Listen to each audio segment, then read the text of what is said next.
Hi, welcome back to Katrina and Friends. Today is super special, and that's because one of my dear, dear, dear friends, which all the people I show to you are my dear friends. I'm lucky to have that, and this is one of my. This person just has a really special place in my heart, and for a long time in my business, he was all up in my business. Meaning, of course, my metaphysical business, and I'm so excited to introduce David Kert from Bubble and Squeak. Hi, David. How you doing? I'm feeling quite magical today. How are you doing today? Same. Absolutely same. Now, you and I met. This is one of the things I owe Shannon McLaren for because she went to a festival and you were there. I think she was working it. And she came back and she said, "Oh my God, you got to meet this person." I had never heard your name. Yeah. And I said, "Okay," because I trusted Shannon that much. And we met, and from word go, you were my person. You were just in my tribe, and Eric feels the same. And we're just so excited to know you. And you taught classes at our shop. You featured your Bubble and Squeak products at our shop, and they sold very, very well. And as we got to know you, you became a lot more expressive in your classes, which was great fun. And I'm just so glad that you're here. What the hell have you been up to? How are you? What are you doing in the world now? Oh my gosh. I think I have my fingers into too many cauldrons or pots lately because in my day life, so in my muggle or normie life, I run a medical student grant, and then I participate in another 2 grants for residency programs. So in English, and basically we give money to these programs to help increase community health and access to care, which is really important. Not a lot of people have access to medical care in an equitable way. And then in my private life, I still run the Bubble and Squeak. I've been really quiet just because I've been so stretched thin and busy, but I've been slowly making it like a storytelling thing. So sharing my wisdom, not only in the products that I make, whether it's a tincture, something that blows up in your face, or something that you drink and helps you sleep, or helps you heal faster, or maybe something else. That's also what I've been doing. And then I've expanded to use some of the prosthetic makeup, which I've done in one of your classes. I came in as a novice, right? You did. Put everything on its head and turn it that way. And that skill has expanded. I'll be doing LA Fashion Week in March, which is really big. It's amazing. And in addition, like all of it together has really helped me tell my story as an herbalist, as a storyteller, little bits of wisdom. Well, I should have shut that off. Keep talking. Sorry about that. It's confirmation, right? Yeah. It's been really nice. It's been a good journey. It's not always as smooth as like how not as wrinkled as my shirt is. It's not always that smooth, but that adds a little bit of flavor in your journey. And I'm so happy that I've been blessed with wonderful people like yourself, or customers at fairs, or likewise. It's been really nice. Well, I'm glad that you. Oh, shoot, that's you. I need to stop that. I was grabbing a video because I wanted to share this. Let me get it loaded here real quick. I think I can just share the screen and that might work. Yes, here we go. So this is you in makeup. So when we see the David does makeup, so this was what we were, how it was branded. Oh, say that again. You said that was your werewolf? Is that right? Yep.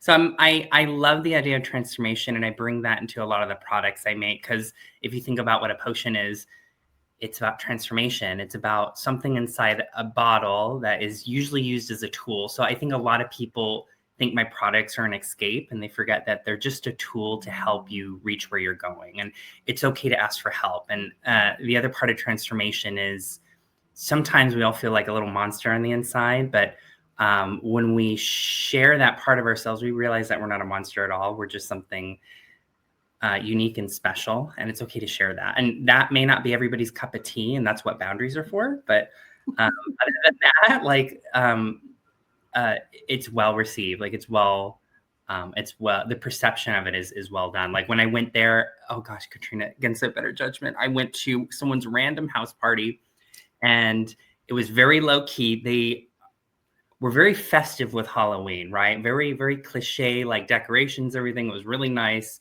They were very heavy-handed with the drinks. So trying to drink something as a werewolf is not very easy. So I got to drinking beer with a straw is not recommended, everybody, right? So Heard. right, yeah. It was amazing. So met some good friends, and it was all because I shapeshifted or represented myself in a different way, but I was still me. I just looked a little different. So and that's the best part. Now, sometime back, you actually invited Eric, my husband, to participate. And he was all on board. Yes, let's do that. That'll be great. And he came to me a few days later and he said, when's our Barry Manilow concert?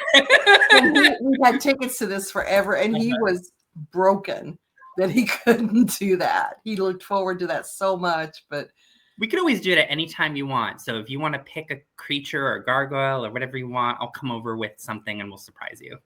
Well, the way Eric rolls is it's not just the process of dressing up. He wants to be seen dressed up. So we can do this. I'm sure after the LA Fashion Week, I'm going to get more opportunities knocking on the door. And let me tell you, I went in, I said, you know what? I just want to break all the rules. So every time they told the models to do something, I'm like, don't do that. I want you to do this instead. And it's really breaking a lot of rules. So the worst I can say is don't come back, but I had nothing to lose. And that's the best part of an opportunity, I think, and how it's associated with luck is you just break all the rules within reason, right? Don't do anything that'd be disruptive to anybody else's dream. But, you know, you'll be surprised what happens when you don't hold yourself back. And that's one of the ways that you've inspired me in my life as well. I remember one time, it was right close to the time we met. And I said, well, I was just being nosy. And I said, well, what do you do besides this? And you said, and you talked about your muggle job and that you do this and you do that. He goes, I'm also a go-go dancer at Faces. Yeah. And I was like, what? You know, and I was shocked at what a pearl clutcher I was and didn't even know it. Oh, it was wonderful. You know, I just breaking the glass ceilings that, you know, culture has on us. And I thought, you know, I need to break a few more rules here. It's good. Once you realize you don't have to worry about what anybody else thinks, it doesn't matter anymore. Like I had no shame shaking my booty and my chonies, you know, at the same time making a potion for someone that would help them fall asleep. I wash my hands in between both things, by the way, but you know. That's awesome. So when we talk about your potions, for those who are watching, I just want to show you, like I showed you what we're talking about with the prosthetics. I want to show you what we're talking about already. Potions. So we don't need the sound for this, but this is you and my daughter spitting into a pumpkin at our shop. And there wasn't enough spit. We had to work up more spit. So you and she took turns. Oh, there we go. We got it. And so the name of this video file in my computer is actually Kert Pyro. Oh my God. I think I added too much of that resin in that one. I remember that. I'm surprised. Well, and what was nice, this was a covered porch that we were under. And it was a long covered porch that ran in front of 4 units total, 4 store units. And this smoke went all along the top, all the way back, came out the end. It was just marvelous. And that's what I mean about breaking a rule here or there, because there were a lot of people at this presentation, and those people will always remember that. Mm-hmm. And so you worked hard to create memories in our shop and at the festivals that we went to. And I just appreciate that so much. So thank you for being in my world. And just out of curiosity, what do you think happens when you die? So I'm going to give you 2 answers. I'm going to steal one from Keanu Reeves because it's the best answer I've ever heard. it's, I believe what happens after you die is that those who love us will miss us. And that is like the sweetest answer I've ever heard. And I was like, oh God, I wish I said it first. You're the third person to quote him on that. Yeah. Right. Oh God, it was amazing. And he's like the perfect person to quote that. And the second answer to that is I really don't know. But strangely enough, like the idea of mortality, I think strikes all of us at different ages. For me, for some reason, happened a lot sooner, and I don't mean that in such a negative light or out of fear. I say that because, I always try to tend to live in the present moment, and the idea of moving on to something else, it's bittersweet because I like life. So, I think wherever we go, if we come back again, I want to remember to make sure I remember this life in some capacity. I don't have to remember my name, but at least everything I do, with compassion, I want to do that again. So, and that's okay if I repeat that, because those were like the best pieces of me. So that's where I am too. I'm having so much fun just being here that, when I think about it, I'm not afraid of dying. I'm not afraid of that. I'm afraid it'll hurt, because most of the ways that you die are unpleasant. And so I think about that. I'd like to be one of those people that just rolls over in their sleep and doesn't roll over again. The king's death. That would be great.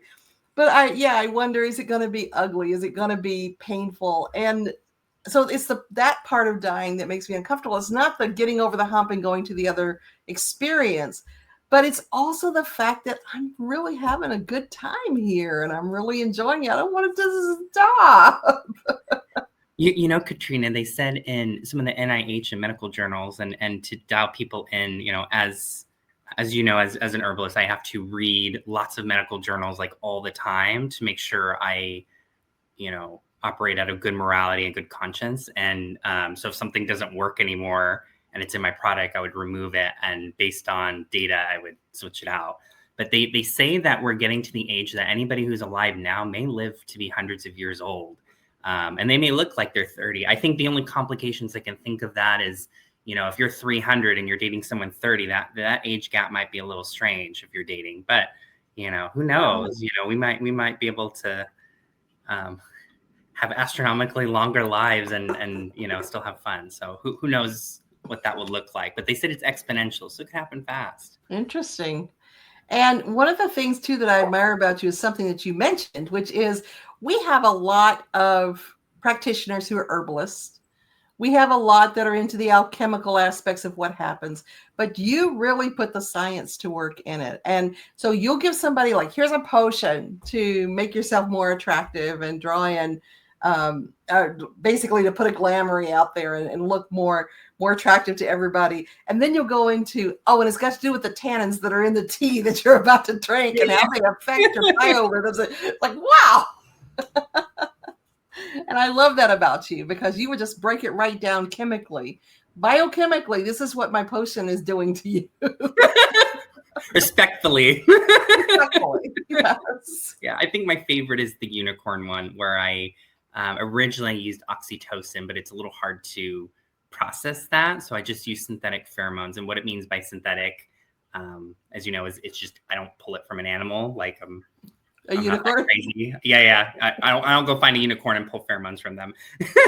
We just put it in a bottle, and what it does is it uniquely changes based on who smells it. But just when you smell that, it gives you that feeling of being more attractive. So, glamour is magical as well as a science. So, is that the one that smelled like cake? Yes. This was a cool candy or a Jolly Rancher. That. Or maybe it's just because of my biochemistry, it smelled like cake, because that's what's attractive to me. Well, I mean, if I could make it smell like anything, like maybe I sprayed on one person and they love the smell of fresh cut grass. I mean, I'd be so wealthy. It would be crazy. Like I would just make my mom's bread. This I wouldn't mind like Kert. That would be awesome. So in our lives, we have people that influence us through trauma. They influence us through modeling behaviors that we don't want to emulate. They influence by hurting us in some way. Who in your life, and it can be more than one person, was especially influential to you in a positive way? Who changed who you are and how you think in a wonderful way? I would think my mom. So Your she, mom is amazing. yeah, she's amazing, and as you know, I think your mom is one of my people. right. Like she has dementia, so she won't be here very much longer. But she, believe it or not, she was very quite a magical person and did a lot of pagan practices like a Yule log and the bola bowl, which is like a punch bowl, and when you drink it all, it's very lucky. But she taught me like in Germany, magic is very muted, like not secretive, but muted, and she believes that love is part of that, and it's the greatest power you'll ever encounter. And so the powers that may be more forceful, more stronger, but in the case of something more muted, it transcends time, and it's a connection that I was very blessed to understand. And so something like that's how I operate out of compassion and evidence, is because she taught me that magic and love and something, it's hard to articulate, but it happens in such a way where when you need something the most, it happens exactly when you need it. And that's what makes it special. And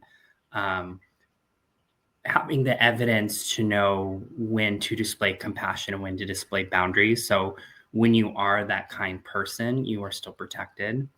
And at the same time, you make yourself very approachable to anybody. You're like everybody's a moth and you're that spark, right? So it's really important to be that, because there are a lot of other amazing people that may never have gotten the chance to do something extraordinary, but if you show them how easy it is, then they can do extraordinary things too. So yeah, Your mom, for all of that and to be the embodiment of that, she didn't have a very easy life. No. And so for that to come out of there, that's even more magical. Yeah. Maybe that's where you get your idea to take very ordinary things and make something extraordinary out of it and something expansive out of it. I can see that. Yeah, I could definitely see that. So speaking of things you can see, you mentioned that you're about to go over into another decade. Mm-hmm. And I'm wondering, and you're going over a zero number before too long. In another year, you'll go over a zero number. And those are sometimes, I won't say triggering, but they create thoughtful recourse, or I guess you would say. As you look back, what are you the most proud of? What have you done that you said, you know what, that was clever, David, or I'm really happy with how that turned out? I mean, everybody might say, oh, it's my degree. Oh, it's, escaping trauma. Oh, it's trying shrimp tacos for the first time. I don't know. It was a couple things. One was, I was so before you met me a long time ago, I used to be the book nerd, very, very skinny, 130 pounds. I never go to the gym. I was just very scrawny, like in gay speak, we call them twinks, right? So very, very skinny. And I read books all day in the corner. And I remember seeing a thing like, hey, join and be the mascot for the cheerleading team. And I was by myself in Reno. I didn't know anybody. It wasn't so much that I was sheltered. Like I knew there were different groups of people out there, but like it was really hard for me to like be warm and like get to know people, just because it wasn't really me. I don't know if I was hiding or if I just didn't have the chance. Like I spoke, maybe I didn't have the chance to have the chance to be expressive. And so I'm glad I said yes and went to the audition for mascotting. And I remember it was an Indiana Jones skit where we pretend we switch the objects, right? And there's a giant beach ball being chased by it. So I think it was the athletic director, who she's like some big honcho. Like I didn't know her. I picked her up by her hand and I switched her out with, it was like a cheer horn with the chair. And then I ran away as someone tossed the beach ball, and I pretended I got ran over by the beach ball. And then they said, you know what? Congratulations, you're the mascot. And then I realized, I looked at the paws and I said, because the mascot was a wolf, and I go, oh my God, what did I do? Oh my God, what did I do? Oh. All that growth comes with all these extra responsibilities and things you need to do, and people are afraid of that. And I was terrified. And then I realized like how amazing it put my course of my life to something of, of who I am right now. And I am so happy with that. And I think that helped me retain a lot of my youth. And I get a lot, and, a lot of people think it's the creams and stuff you put in your face. Yes, that's helpful if you're hydrated and you're taking your vitamins and you're eating well, you're, eating things that don't inflame your body.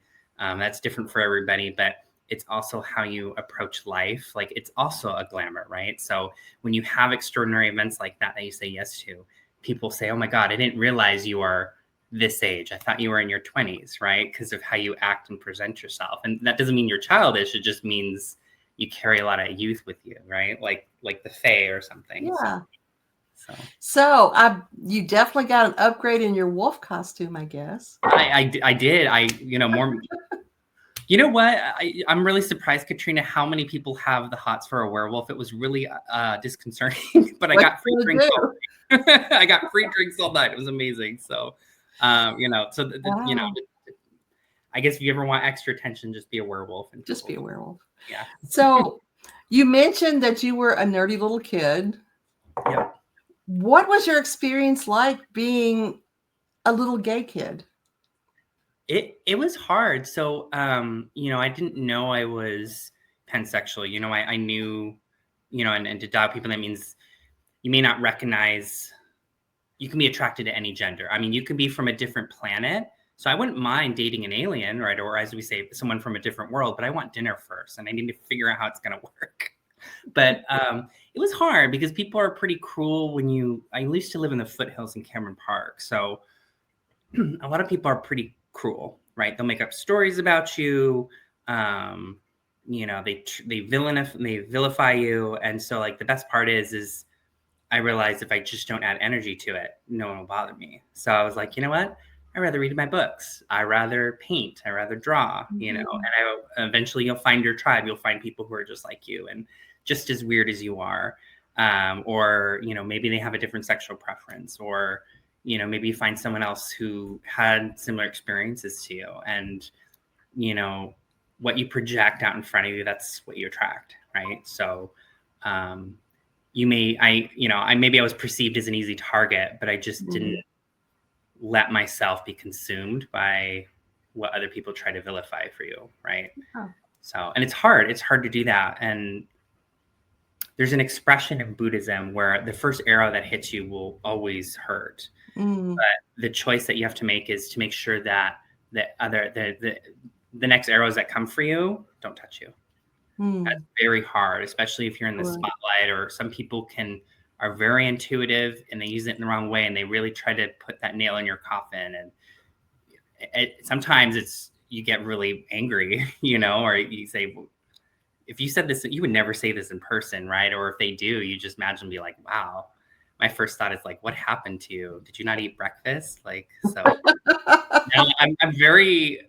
I deflect with humor, but in the right ways to, like, bring everybody at the same space, right? So some people will try to break you down due to tall poppy syndrome or attribution bias, right? Which just means you just stand out a little bit. And when people don't understand, or they see that your dreams are realized but not their own, they don't realize that if you learn to celebrate other people, then your time will come a lot faster. And that's how the scope of things work. And even if it doesn't mean you should bring other people down. Celebrate them.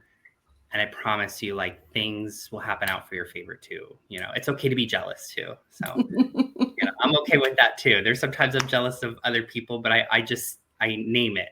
I say, oh my God, I'm so jealous of you. That's amazing. That's great. But I never act on the jealousy. I just say, God, I don't know. It's an interesting spin. So every time I, am angry or sad or happy or joyful or, stricken with grief, I always try to label it differently.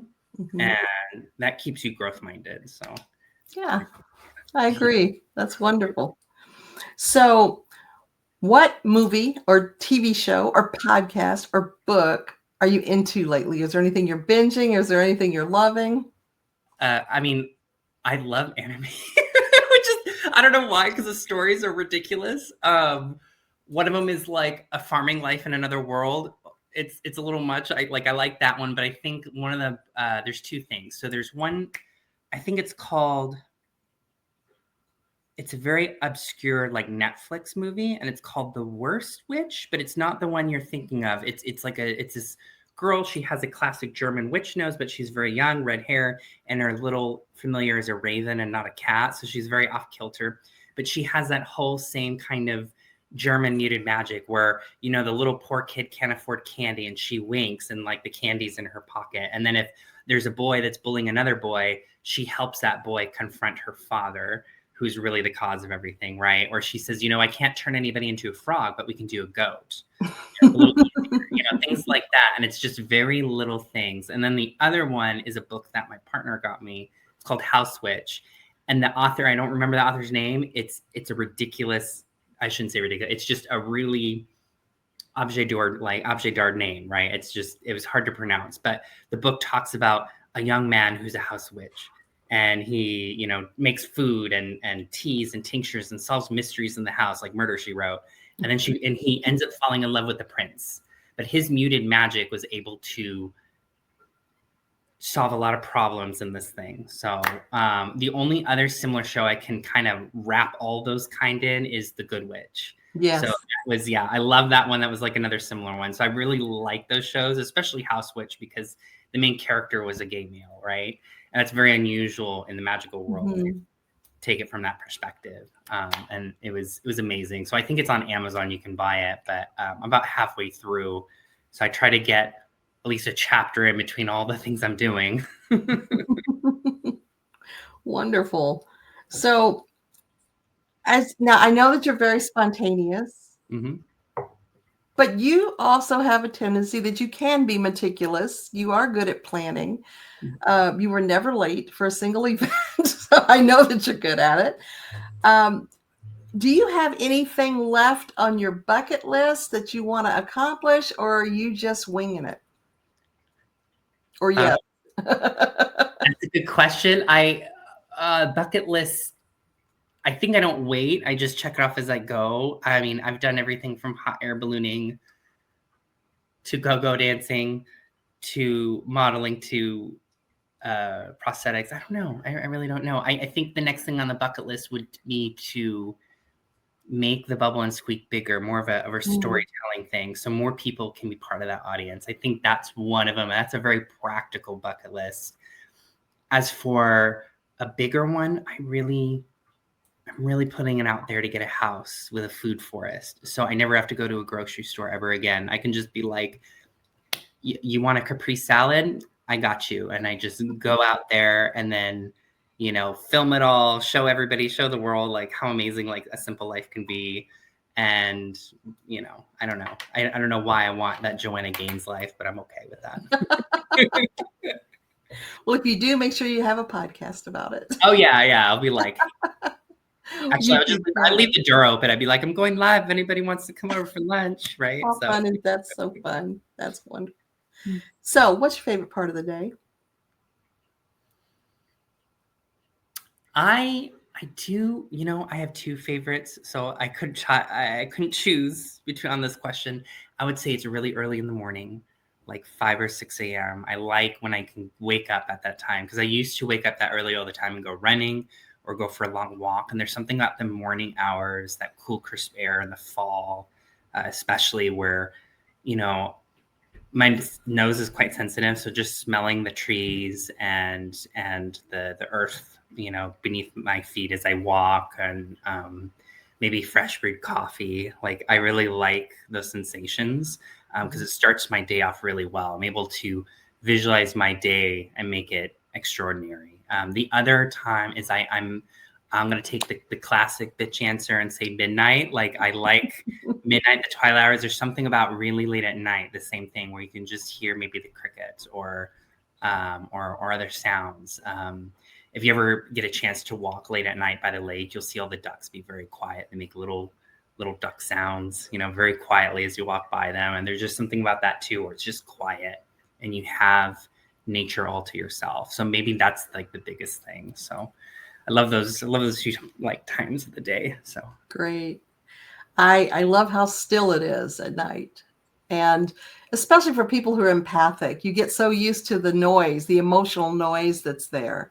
that when it's nighttime and people are sleeping, you don't have that quite so much. There's not quite as much static in the air, and it can just be very, very still. Have you ever done those sensory deprivation pods?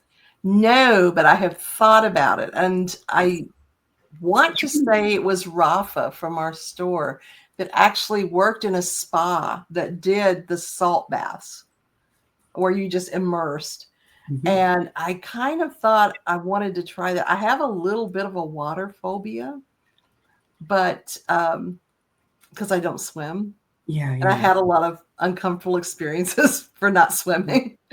But I've always thought that would be fascinating. I enjoy the things like putting in the really spongy earplugs and putting the mask on and just being completely without sensation. It's easier for me to get in my head that way. Yeah, it's the water's only like I want to say like a finger or like finger to wrist deep. So there's no way of drowning. I did not know that. Yeah. So it's not very deep at all. And then the pod looks like like an escape pod out of a spaceship, and you just float there. And then you can leave the pod door open if you're claustrophobic. I close it. I try to deal with it, and then just don't go if you're sick because the experience is lesser. But you can float. Like there's so much salt in there that you just float. So if you can just relax, and they have a little pillow that you can use if you're not. If you don't want your head leaning back.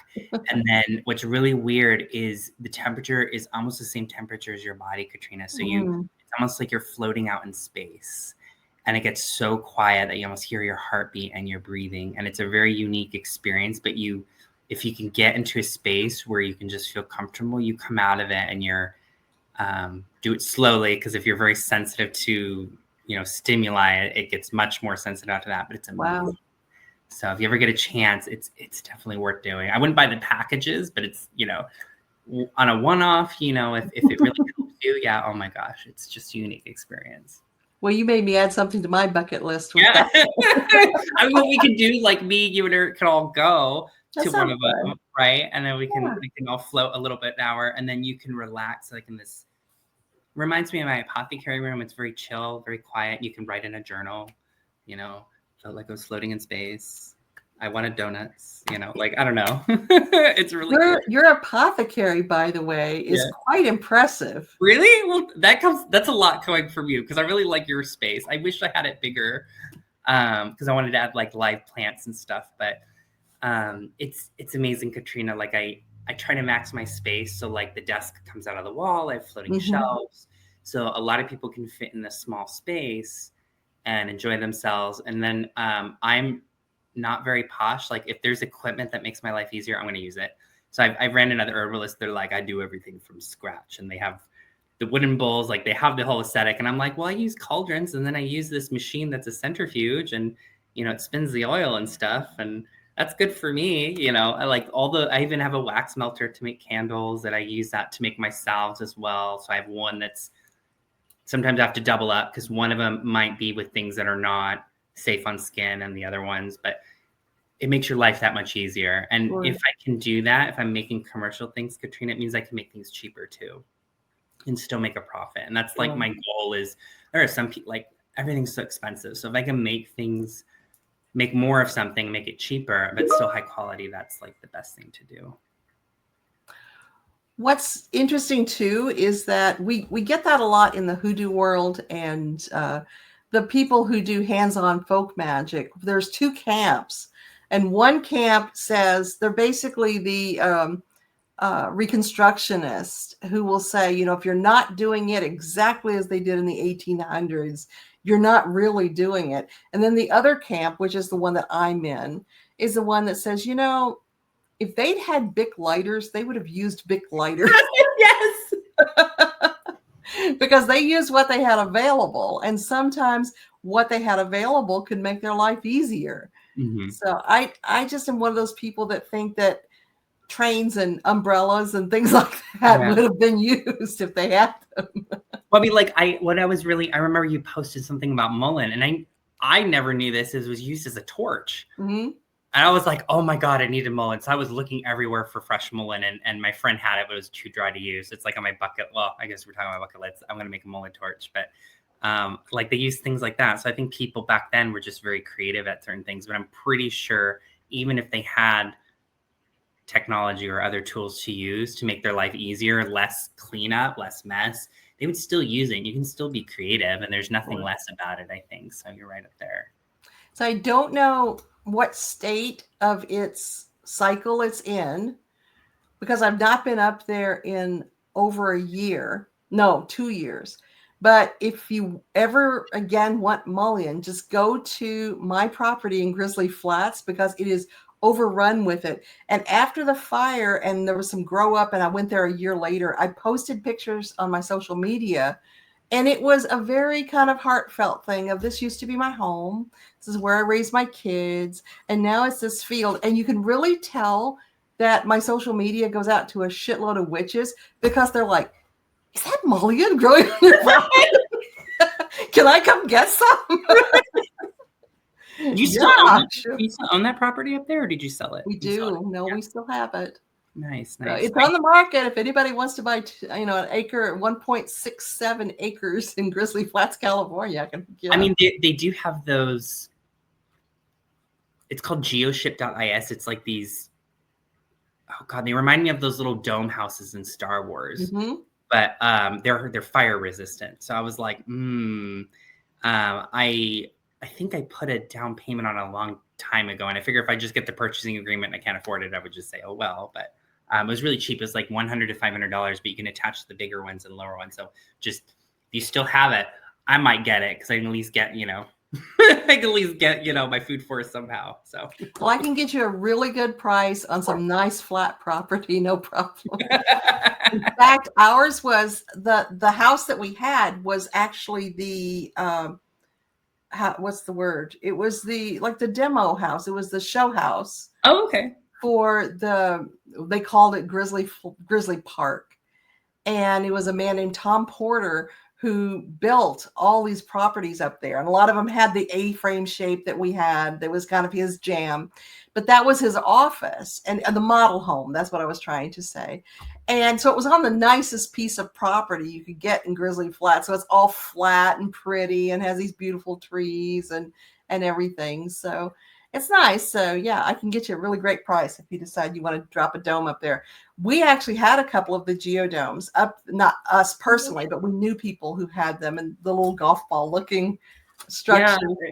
I think my partner would be really hesitant. And I was like, we have to start somewhere. We might as well jump 30 years into the future, and then, we can always get a hipster to buy it later, and we can, move to it if you want, right? So if you live up there, you jump about 20 years into the past. Actually, it's so remote. So I guess so remote. I mean, you're 40 minutes from a gallon of gas. Oh my God! Well, I guess then if we drop it there, we'll be right in the present. Then, not in time of the use. There you go. It can be your summer home. I would love that. I'm going to add that as an intention. I'm going to imagine a summer home. Yep. So.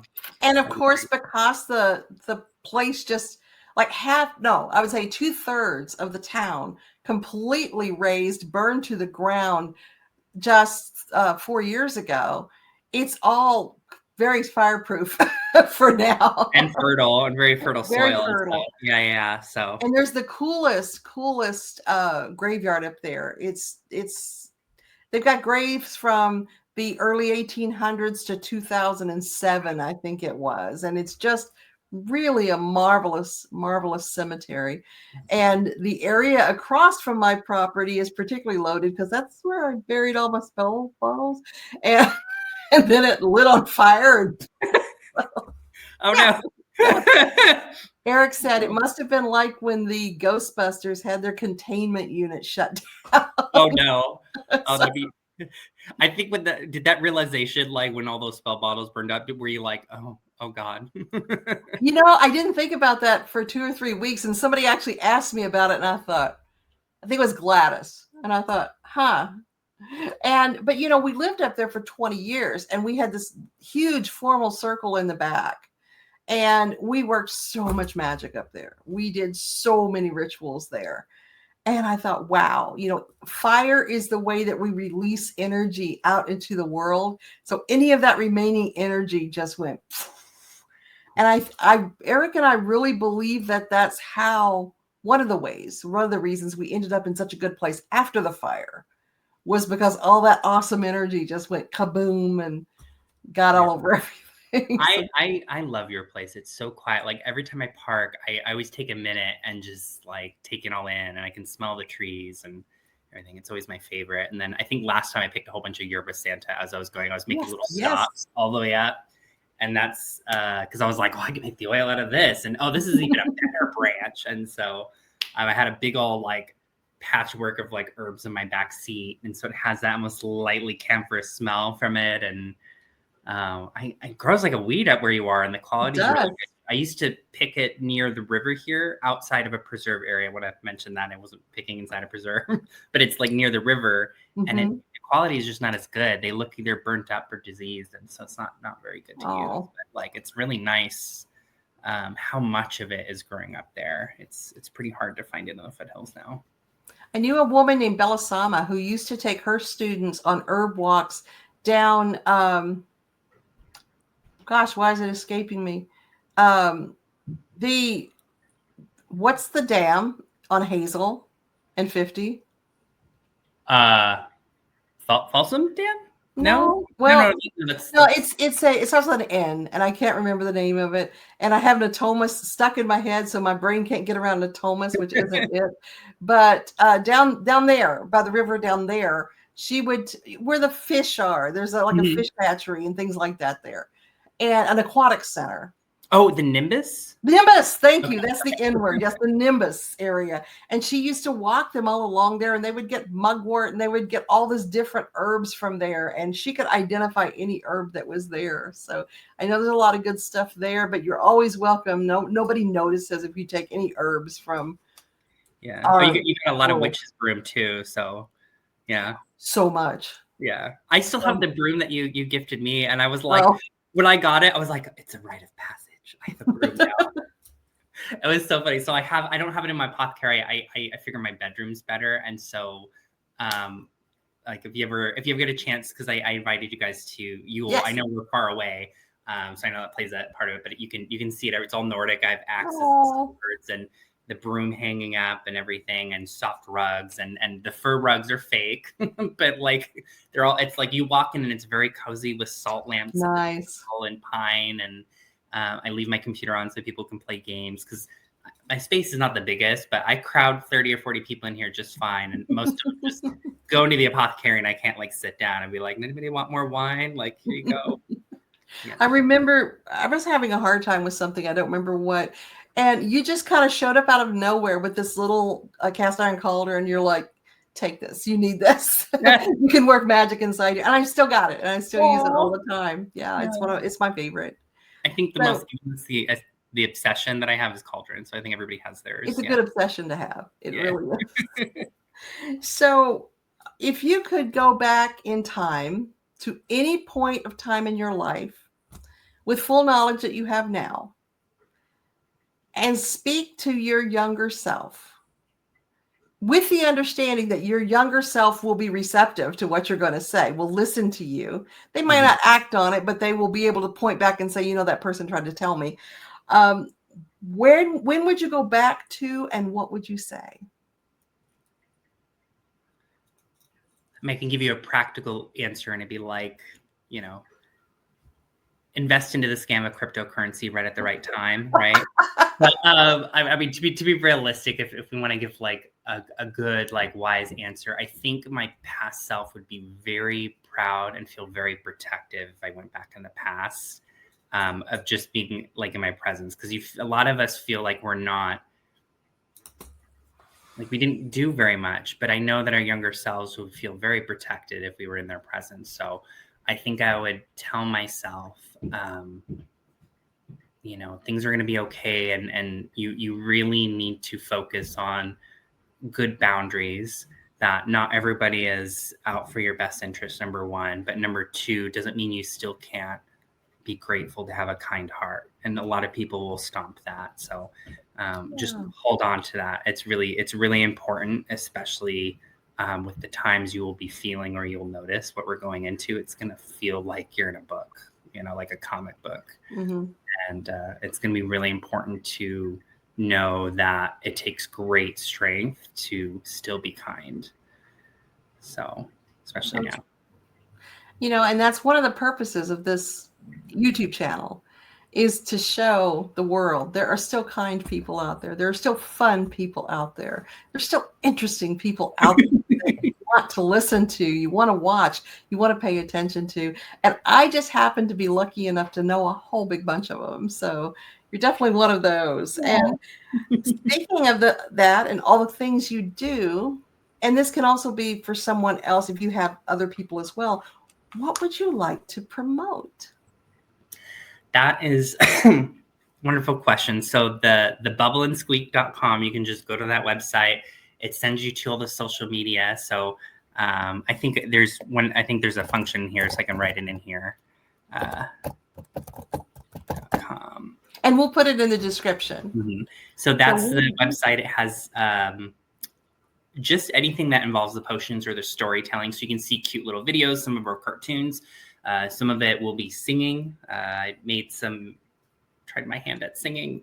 It's okay. So there's different ones to, it caters to a wide audience. I'm trying to do stuff that's comedy, stuff that's heartfelt, stuff that's like recipes, whether it's food or potions. And it's all the wisdom I accumulated and I want to display it out there. And then the second one, I'll have to get the link to you, is because of the LA Fashion Week, we were raising a little bit of money because it does get expensive even to showcase 7 people. And so my plan is to pick models that aren't your typical models. Like when people think of like LA Fashion Week, they think of size 0, size 6 and 6'2" boys, right? And you know, women who are tall and petite. That's not my angle. Like I have a woman who's in a wheelchair. She doesn't have a leg. A gentleman, like people of color, and he's quite short. He's like 5'2". People who are plus size. So I wanted to represent all spectrums of people and do it in such a way with transformation and some of my prosthetic makeup. And then we're also going to have someone who's trans who's going to sing the music segment. So when you walk the runway, you hear that music, they're going to sing a song for it as well. So I'm trying to give a middle finger to the paradigm, but do it in a very compassionate and respectful way, and to show people that a beautiful life and beautiful people come in many different forms. So we're doing a GoFundMe for that. And it's only like, our goal is only like 5K. I managed to do like 2 of it on my own. So I'll post that in there if anybody wants to. They're, you know, even if they can just share it and they can't offer any like financial support, if they can just share it, that is perfect too. So that sounds great. So will we be able to see LA Fashion Week on your social media? Oh yeah, it'll be all over. I'm working on an invisibility jacket for a lizard because lizards can. Of course you are. I'm doing one of the other ones is a phoenix, but they have a fog machine vest, so it looks like they're smoldering as they're walking their own.